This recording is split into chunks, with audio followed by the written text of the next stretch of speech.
जय श्री राम। कैसे हैं आप सभी? पढ़ाई अच्छी चल रही होगी आपकी। इन दिनों मुझे ऐसा लग रहा है कि पढ़ाई में थोड़ा गैप आया है, क्योंकि बहुत डिस्टर्बेंस चल रहा है कि एग्ज़ाम्स अक्टूबर में होंगे या नहीं होंगे। तो अब मैं जहाँ तक इतने दिन मुझे भी आशा थी कि हो सकता है आरपीएससी कुछ हेल्प करे इसमें कि जल्दी से जल्दी वो डेट वगैरह बता देवे। लेकिन अब मैं 99% श्योर हूँ, बस थोड़ा-सा ऑफ़िशियल ठप्पा लगना है उस पे कि एग्ज़ाम्स अक्टूबर में नहीं होंगे। इसके बहुत से रीज़न्स भी लग रहे हैं, जहाँ तक संभावनाएँ हैं अक्टूबर में एग्ज़ाम नहीं होंगे और मुझे ये जाते हुए दिख रहे हैं 2024 में। लेकिन आज का मेरा वीडियो बनाने का उद्देश्य कुछ और है, और वो उद्देश्य ये है कि जैसे बहुत सी बहनें मुझे ये मैसेजेस करती हैं कि we are not on the track और आउट ऑफ ट्रैक हो चुके हैं वो, और पिछले 7-8-10 दिनों से काफ़ी डिस्टर्ब हुए हैं। हालाँकि आपको डिस्टर्ब होना नहीं चाहिए था, और अगर हुए हैं तो मैं उसी पे आज थोड़ी-सी हम बातचीत करते हैं। देखिए, पहली बात तो ये है कि एग्ज़ाम्स की ज़्यादातर संभावना ये है कि अब ये अक्टूबर में नहीं होना, क्योंकि अक्टूबर में there are many more exams, other exams भी हैं वहाँ पे। और मेरे हिसाब से अ, अभी तक कुछ सूचनाएँ ऐसी आ जानी चाहिए थी जिसमें ये श्योरिटी हो कि अक्टूबर में एग्ज़ाम होना है। तो ये इसमें आपको ढील नहीं बरतनी है, ये नहीं सोचना है कि चलो अब एग्ज़ाम आगे हो गया है तो अब हम, क्योंकि ऑब्वियसली हमारा जो साइकोलॉजिकल फैक्टर है, जो हमारा मेंटल सेटअप है, वो थोड़ा डिस्टर्ब हो जाता है और हम फिर ये सोचने लग जाते हैं कि अब कैसे करें, थोड़ा ढील आ जाती है ना? तो ऐसा करना नहीं है। एग्ज़ाम्स की ज़्यादातर चांसेस है कि अभी नहीं होंगे। इट मीन्स कि आपको 2-3 महीने और एक्स्ट्रा मिलें। अभी नहीं होंगे तो जनवरी में होंगे, फरवरी में होंगे, मार्च में, अप्रैल तक हो सकते हैं एग्ज़ाम्स होने की पूरी संभावना है। तो अगर हमें अभी थोड़ा ये टाइम मिला है तो हमें उसका सदुपयोग करना है। अब मैं अपना तरीका बता देती हूँ जो मैंने अभी इन दिनों में शुरू किया है, या मुझे जो लग रहा है कि मुझे इस तरीके से काम करना चाहिए। 3-4 दिन पहले से मैंने सब्जेक्ट को स्किप किया था और केवल जीके मैंने लिया था कि पूरे दिन में 7 से 8 घंटे का टारगेट मेरा एग्ज़ाम होने तक लगातार बना रहेगा, और यही मुझे रखना है, क्योंकि अगर ऐसा मैं नहीं करूँगी तो मेरे दिक्कत आएँगी। दिक्कत ऐसे आएगी कि वो टाइम इधर-उधर वेस्ट हो जाएगा और ना हम पढ़ पाएँगे और ना ही हम बाद में उसको अच्छे कामों में उसका सदुपयोग कर पाएँगे। अगर करने वाले तो 24 घंटे में से अगर उनको करना होगा तो 15 घंटे भी वो निकालेंगे। तो कहने का मीन्स ये है कि कैसे-तैसे 8 घंटे आपको भी निकालने ही हैं।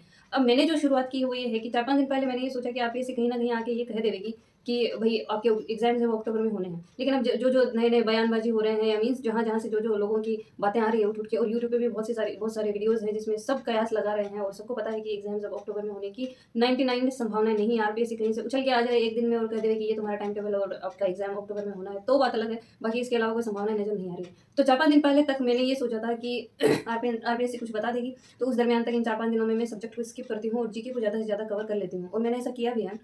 पिछले 4-5 दिनों में मैं जीके को ही पढ़ रही हूँ, और क्योंकि मैंने ये सोचा था, एक संभावना ये थी कि वो जीके वाला पेपर पहले करवा दे और इलेक्शन के बाद में सब्जेक्ट वाला पेपर करवा दे। हालाँकि ऐसी संभावनाएँ बहुत रेयर केस में ही होंगी, क्योंकि इतना बड़ा गैप आना, और वैसे देखा जाए तो स्टूडेंट्स के पॉइंट ऑफ व्यू से तो बहुत अच्छा है, क्योंकि आपको पहले जीके के पेपर के लिए बहुत अच्छा समय मिल जाएगा, तो आप पूरा फ़ोकस अपने जीके पे करिए। उसके बाद आपको 2-3 महीने बाद वो जब सब्जेक्ट का करवाएँगे तो 2-3 महीने अच्छे से सब्जेक्ट पढ़ने का भी आपको मौका मिल जाएगा। बट रेयर चांसेज़ है, इसकी कोई संभावना नहीं है। लेकिन मैं इस संभावना को साथ में लेते हुए ही चल रही थी कि अगर ऐसा भी होता है तो कोई दिक्कत नहीं है, मैं सब्जेक्ट को एक बार स्किप करती हूँ। सब्जेक्ट को एक बार स्किप करती हूँ और जीके पढ़ लेती हूँ, तो अगर पेपर होता भी है तो भी कोई दिक्कत नहीं है, अगर नहीं भी होता है तो भी कोई दिक्कत नहीं है। कम से कम मेरा ये समय फालतू इधर-उधर ना जाए और पढ़ाई का जो रूटीन है वो अच्छे से बना रहे। लेकिन अब मुझे ये रूटीन इतना अच्छा लग रहा है, क्योंकि एक तरफ ये लग रहा है कि एग्ज़ाम अभी नहीं होंगे, तो भी मुझे ये लग रहा है कि अभी मैं ऐसा कर सकती हूँ। एक संभावना ऐसी अच्छी वाली बन सकती है, हो सकता है आने वाले 10 दिन बाद में मेरा माइंड कुछ और कहे, लेकिन अभी के लिए मैं आपको यही सजेस्ट करूँगी, आप ईदर सब्जेक्ट और जीके, है ना? दोनों में से एक चीज़ आप अभी उठा सकती हैं, पर अभी के लिए जब तक ऑफ़िशियली चीज़ें ना हो जाएँ तब तक आपको जीके पढ़ना चाहिए, और टोटली आपका फ़ोकस जीके पे हो तो अच्छा है। सब्जेक्ट को एक बार आप छोड़ दीजिए, क्योंकि मेरे हिसाब से सब्जेक्ट को एक बार स्किप कर दीजिए, आप एक बार जीके को पढ़िए। अब जीके में भी जो भी आप जितना भी पूरे दिन में 7-8 घंटे, 5-6 घंटे जितना आप निकाल पा रहे थे, उसको पूरा फ़ोकस आप जीके पे लगाइए। और मैं ये करने वाली हूँ कि अगले 1 से डेढ़ महीने का टारगेट लेके चलती हूँ, अगर एग्ज़ाम नहीं होते हैं अभी तो, और हो सकता है डेढ़ महीना भी लग जाए, हो सकता है 2 महीने भी लग जाए, लेकिन इस पीरियड के दौरान मुझे जीके एक बार अच्छे से रिवाइज़ कर लेना है, सारी चीज़ें मुझे अच्छे से पढ़ लेनी है, ताकि मैं एकदम निश्चिंत हो जाऊँ जीके वाले पेपर की तरफ से, और उसके बाद मैं सब्जेक्ट वाला पेपर उठाऊँगी। उसके बाद मैं सब्जेक्ट को उठाऊँगी, तो उसमें होगा क्या कि 5-6 घंटे या 7-8 घंटे भी आप सब्जेक्ट को देवें तो कोई बुराई नहीं है, और थोड़ा-थोड़ा, आधा-आधा, 1-1 घंटे का आपको रिवीज़न अपने जीके वाले पेपर के जो सब्जेक्ट्स हैं उनको थोड़ा-थोड़ा 2-2 3-3 घंटे भी अगर आप देती हैं तो कोई हर्ज नहीं है, आपको कोई दिक्कत नहीं आएगी, आपको ज़्यादा से ज़्यादा एमसीक्यू सॉल्व करने होंगे। तो मेरे हिसाब से ये स्ट्रैटेजी काफ़ी अच्छी है।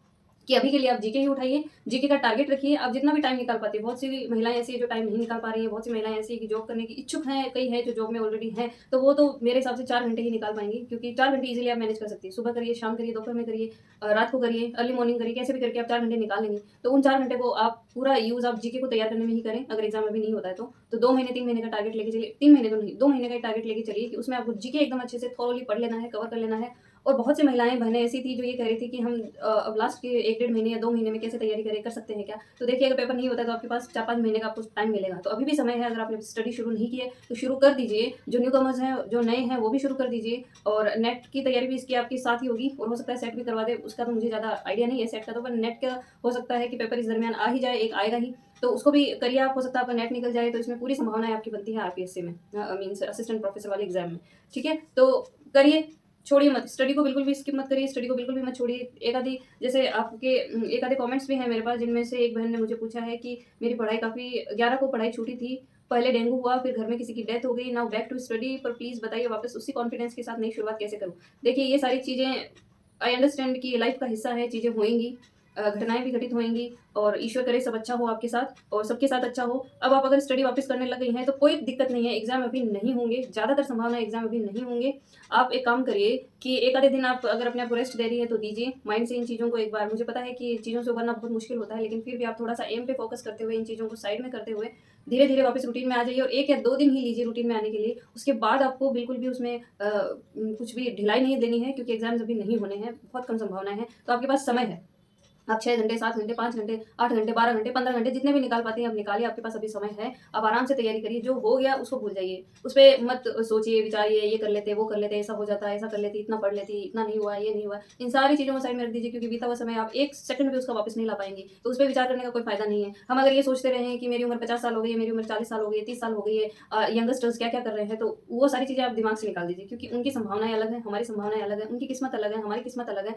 तो जो हो चुका और जितना समय गुज़र चुका और जितनी उम्र हम ले चुके, उसमें से कोई भी चीज़ आपके पास वापस लौट के नहीं आनी है। तो आज से ही शुरुआत करिए और जितना जो पीछे जो चीज़ें आपने कमियाँ छोड़ी हैं, उन पे आज वर्क करिए। जो गलतियाँ आपने पीछे की हैं, उनको आज मत दोहराइए। तो जैसा भी है, जो भी है, रूटीन में आ जाइए। अगर आपका लक्ष्य यही है, मैं केवल आरपीएससी की असिस्टेंट प्रोफेसर वाले एग्ज़ाम की बात नहीं कर रही हूँ। आप first grade, second grade, third grade, X, Y, Z, बहुत सी, मैं तो टीचिंग वाले पे ज़्यादा प्रेफ़रेंस करती हूँ, क्योंकि महिलाओं के लिए टीचिंग वाला ज़्यादा अच्छा है फ़ील्ड, और बाकी सबकी अपनी प्रेफ़रेंसेस है, अपनी इच्छाएँ हैं। तो वो मैं कह नहीं सकती। तो बैक टू स्टडी जितना जल्दी हो सके। बिल्कुल भी अपने आप को ढिलाई नहीं देनी है, बिल्कुल भी स्किप नहीं करना है, अपने डेज़ को, टाइम को बिल्कुल भी निकालना नहीं है, जितना जल्दी हो सके आ जाइए, स्टडी पे लौट आइए, क्योंकि मैंने भी स्टार्ट कर दिया। अगर आप लोग, जो मेरी छोटी सी ये यूट्यूब वाली फैमिली है, अगर आप लोग मेरे से जुड़े हुए हैं और दिल से जुड़े हुए हैं, और अगर आपको कहीं भी आप डीमोटिवेट हो गए हैं, तो इन चीज़ों को साइड में छोड़िए, मुझे देखते हुए ही आप तैयारी शुरू कर दीजिए। मेरा शेड्यूल ये है, ऐसा-ऐसा है।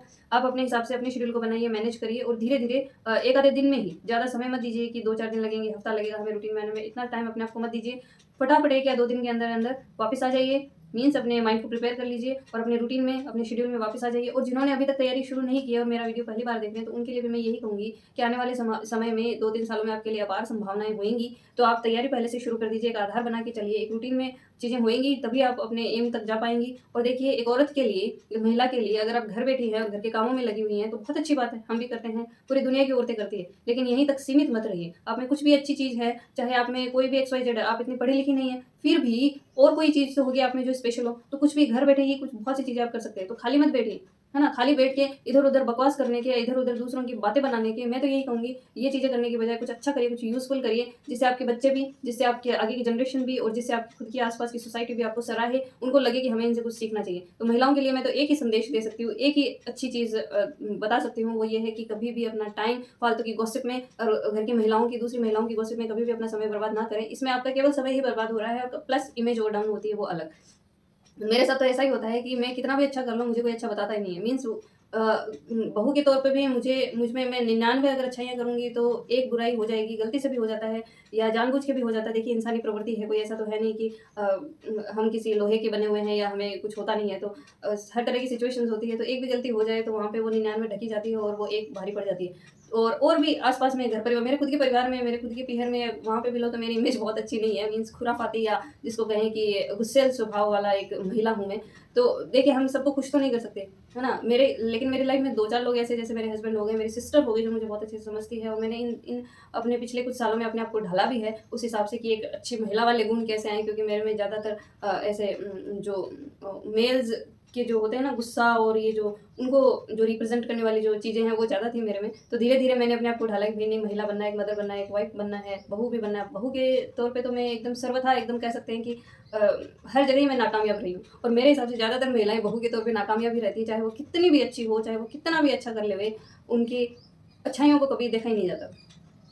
तो महिला होने के नाते मैं आपको कहूँगी कभी भी घर मत बैठिए। आप अगर डिपेंड हैं तो कभी भी डिपेंड मत रहिए। अगर आपकी डिपेंडेंसी आपको बहुत पीछे धकेल देगी, आपको हमेशा बैकवर्ड ही लेके जाएगी, पीछे ही लेके जाएगी। क्या किया इसने? कुछ नहीं है, घर पे बैठी है, ये हो।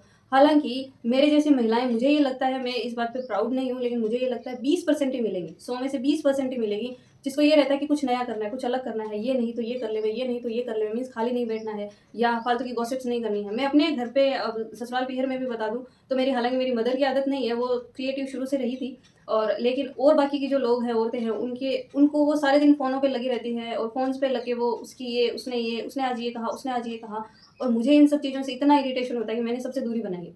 मैं फ़ोन्स पे बहुत कम अपना टाइम खराब करती हूँ, मुझे ये लगता है फ़ोन पे टाइम खराब करना ही होता है। बात करनी है तो मैं अपनी मदर से हाईएस्ट हफ़्ते में 1 बार बात करती हूँ, और वो भी 5 से 10 मिनट, और हफ़्ते में भी नहीं, कई बार तो 15 दिन बीत जाते हैं। अभी तैयारी कर रही हूँ या बहुत ज़्यादा बिज़ी शेड्यूल जब चल रहा होता है तो 15 दिन बीत जाते हैं, उनका सामने से आता है फ़ोन कि तू आजकल फ़ोन नहीं करती।